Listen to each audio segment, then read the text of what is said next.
মধ্যপ্রাচ্যের সংঘাত যখন আন্তর্জাতিক রাজনীতির কেন্দ্রবিন্দুতে, ঠিক এই সময়ে দক্ষিণ এশিয়ার আরেকটি অঞ্চল নীরবে কিন্তু দ্রুত অস্থিতিশীল হয়ে উঠছে। মিয়ানমারের চলমান গৃহযুদ্ধ এখন আর কেবল একটি অভ্যন্তরীণ রাজনৈতিক সংকট নয়, এটি ধীরে ধীরে বৈশ্বিক শক্তিগুলোর কৌশলগত লড়াইয়ের মঞ্চে পরিণত হয়েছে। এই বাস্তবতায় সবচেয়ে বেশি ঝুঁকিতে পড়তে পারে প্রতিবেশী বাংলাদেশ, বিশেষ করে যার সীমান্ত সরাসরি মিয়ানমারের রাখাইন রাজ্যের সঙ্গে যুক্ত।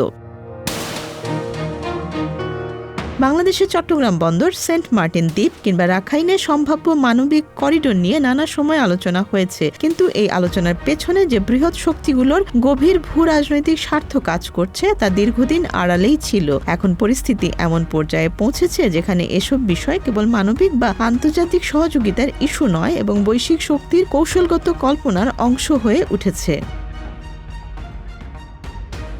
2021 সালে সামরিক অভ্যুত্থানের পর মিয়ানমারে যে গৃহযুদ্ধ শুরু হয় তা এখনো চলমান। দেশটির সামরিক জান্তা সরকার একদিকে বিদ্রোহী গোষ্ঠীগুলোর সঙ্গে লড়াই করছে, অন্যদিকে আন্তর্জাতিক চাপের মুখে পড়ছে। এই পরিস্থিতিকে কাজে লাগিয়ে যুক্তরাষ্ট্র নতুন করে সক্রিয় হয়েছে। ডোনাল্ড ট্রাম্প প্রশাসন মিয়ানমারের সামরিক সরকারকে দুর্বল করে ক্ষমতার ভারসাম্য পরিবর্তনের দিকে এগোচ্ছে। এই লক্ষ্যেই মার্কিন কংগ্রেস পাশ হয়েছে ব্রেভ বার্মা অ্যাক্ট, যা আগের তুলনায় অনেক বেশি কঠোর ও বিস্তৃত। এই আইনের মাধ্যমে মিয়ানমারের অর্থনীতির মূল উৎসগুলোতে আঘাত হানার পরিকল্পনা নেওয়া হয়েছে। রাষ্ট্রায়ত্ত তেল গ্যাস খাত এবং কেন্দ্রীয় ব্যাংকের উপর নিষেধাজ্ঞা আরোপের ফলে দেশটির বৈদেশিক মুদ্রা আয়ের পথ সংকুচিত হয়ে পড়তে পারে। পাশাপাশি বিমান বাহিনীর জ্বালানি সরবরাহ বন্ধ করার মতো পদক্ষেপের মাধ্যমে সামরিক শক্তিকেও দুর্বল করার চেষ্টা চলছে। বাস্তবে মিয়ানমারের সামরিক বাহিনী স্থলযুদ্ধে অনেক ক্ষেত্রে পিছিয়ে পড়ায় বিমান শক্তির উপর নির্ভরশীল হয়ে পড়েছে, ফলে এই নিষেধাজ্ঞা তাদের সামরিক সক্ষমতার উপর সরাসরি প্রভাব ফেলছে। একই সঙ্গে যুক্তরাষ্ট্র পরোক্ষভাবে জান্তা বিরোধী শক্তিগুলোকে সমর্থন দেওয়ার পথও তৈরি করেছে। নির্বাসিত জাতীয় ঐক্য সরকার এবং শক্তিশালী সশস্ত্র গোষ্ঠী আরাকান আর্মি এই সমর্থনের আওতায় আসতে পারে। রাখাইন রাজ্যে এই গোষ্ঠীর উত্থান অত্যন্ত নাটকীয়। বর্তমানে তারা রাজ্যের বেশিরভাগ এলাকা নিয়ন্ত্রণ করছে এবং নিজেদের প্রশাসনিক কাঠামো গড়ে তুলেছে। স্থানীয় জনগণের সমর্থন এবং অর্থনৈতিক স্বনির্ভরতা তাদের শক্তিকে আরও বাড়িয়ে দিয়েছে।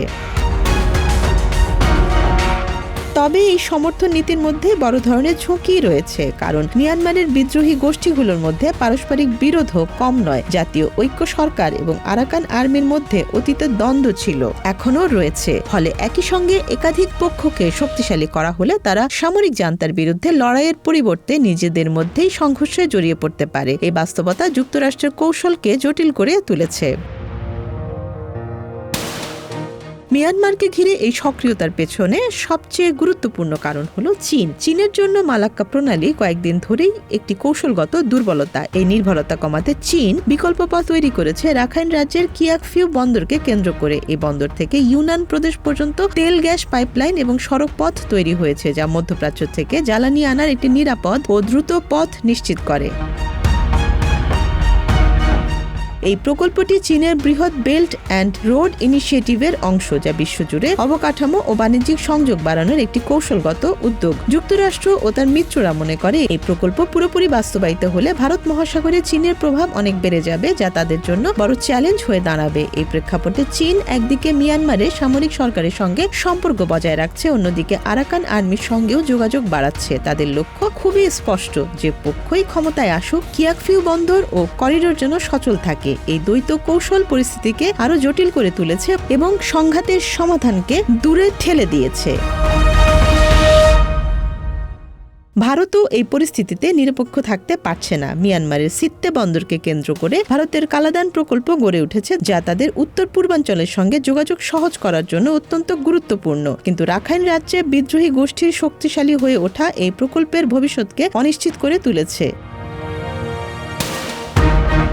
সব মিলিয়ে মিয়ানমার এখন একটি সম্ভাব্য প্রক্সি যুদ্ধক্ষেত্রে পরিণত হয়েছে, যেখানে বড় শক্তিগুলো সরাসরি না লড়লেও বিভিন্ন পক্ষকে সমর্থন দিয়ে নিজেদের স্বার্থ হাসিলের চেষ্টা করছে। এতে সংঘাত দীর্ঘস্থায়ী হওয়ার পাশাপাশি আরও বিস্তৃত হওয়ার আশঙ্কা তৈরি হয়েছে।